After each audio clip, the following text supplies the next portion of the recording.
Assalamualaikum warahmatullahi wabarakatuh. Bismillahirrahmanirrahim.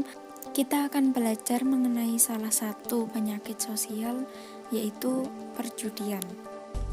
Definisi dan gejala perjudian.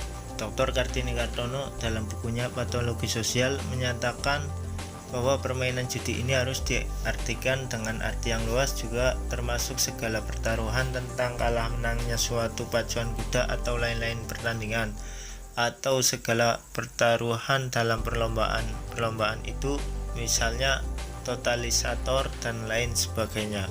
Adapun gejala patologis perjudian, pelakunya sering merasa malu dan cenderung menutup-nutupi masalah.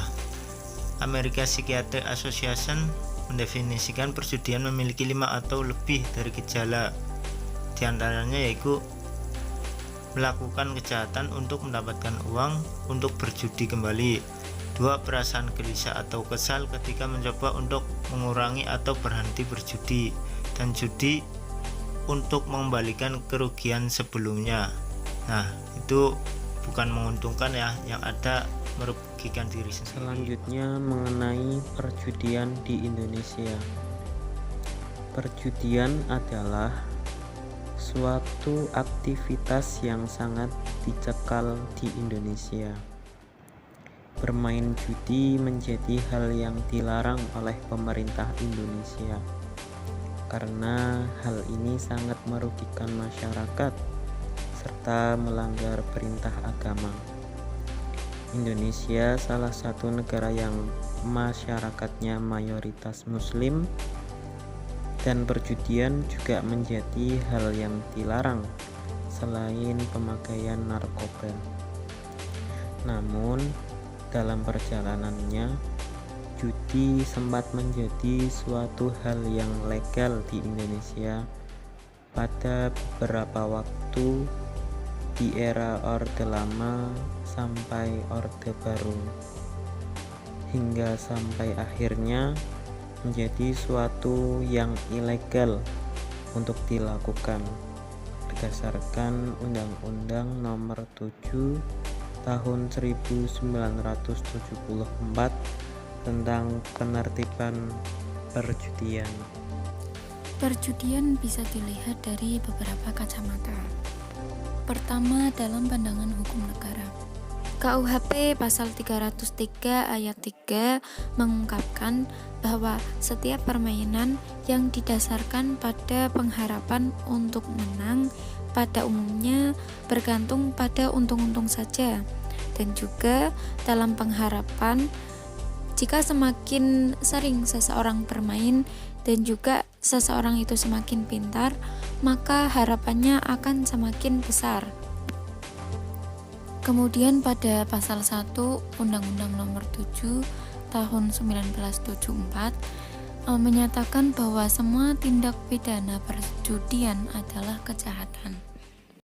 Dengan kacamata norma sosial, kejahatan yang dilakukan oleh sekelompok masyarakat atau individu akan mengakibatkan masalah sosial.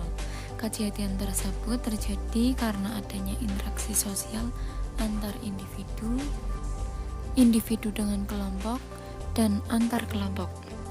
Hal tersebut sesuai dengan firman Allah ayat 90 surat Al-Maidah yang berbunyi, "Hai orang-orang yang beriman, sesungguhnya meminum khamar, berjudi, berkorban untuk berhala, mengundi nasib dengan panah adalah termasuk perbuatan setan. Maka jauhilah perbuatan-perbuatan itu agar kamu mendapat keberuntungan."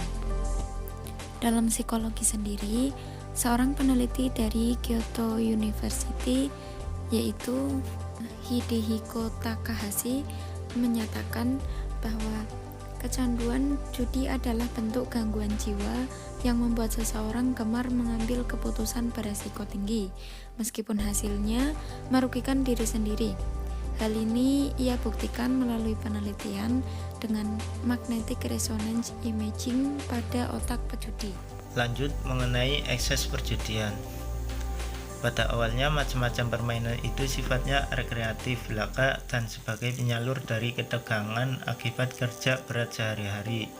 Namun kegiatan-kegiatan itu disalahgunakan oleh orang-orang dewasa untuk aktivitas perjudian dan pertaruhan. Kemudian akibat dari kebiasaan berjudi menjadikan mental individu ceroboh, malas, mudah berspekulasi, dan cepat mengambil resiko tanpa pertimbangan. Kemudian ekses lebih lanjut dari perjudian, diantaranya pertama, energi dan pikiran jadi berkurang karena sehari-harinya didera oleh nafsu judi dan kerakusan ingin menang dalam waktu pendek. Kedua, pikiran menjadi kacau sebab selalu digoda oleh harapan-harapan menentu. Tiga, pekerjaan jadi terlantar karena segenap minatnya tercurah pada keasikan berjudi. Keempat, diseret oleh nafsu judi yang berlarut-larut, kuranglah iman kepada Tuhan sehingga mudah tergoda melakukan tindakan asusila. Itulah diantara dari ekses perjudian. Sebagai akibat-akibat tersebut di atas, angka kriminalitas menjadi naik dengan drastis dan keamanan kota serta daerah-daerah pinggiran jadi rawan dan tidak aman. Dan tentunya masih banyak lagi akibat-akibat yang ditimbulkan dari kebiasaan berjudi itu sendiri. Di sini bisa dapat kita simpulkan bahwa perjudian itu sangat merugikan. Tentunya tidak hanya merugikan diri sendiri, bahkan lingkungan pun ikut merasakan kerugian dari efek perjudian ini. Lalu, dapatkah perjudian itu diberantas? Tentu kita semua sebagai masyarakat yang memiliki pedoman serta aturan tahu bahwasanya perjudian merupakan hal yang dilarang atau kita sebut ilegal, baik secara tatanan sosial bernegara ataupun agama. Tapi tak bisa kita pungkiri bahwa aktivitas ini telah tumbuh subur pada masyarakat kita, apalagi di zaman sekarang yang serba digital. Akses mengenai perjudian sangatlah luas. Lalu, akankah hal ini dapat diberantas? Selama faktor-faktor atau penyebab seseorang melakukan judi masih ada, seperti masalah ekonomi, kriminalitas, kecanduan, peluangnya mungkin 5-10% saja. Itu pun dimulai pada kesadaran diri kita masing-masing pada akibat dari perjudian tersebut. Sekian dari kami, kurang lebihnya mohon maaf. Wassalamualaikum warahmatullahi wabarakatuh.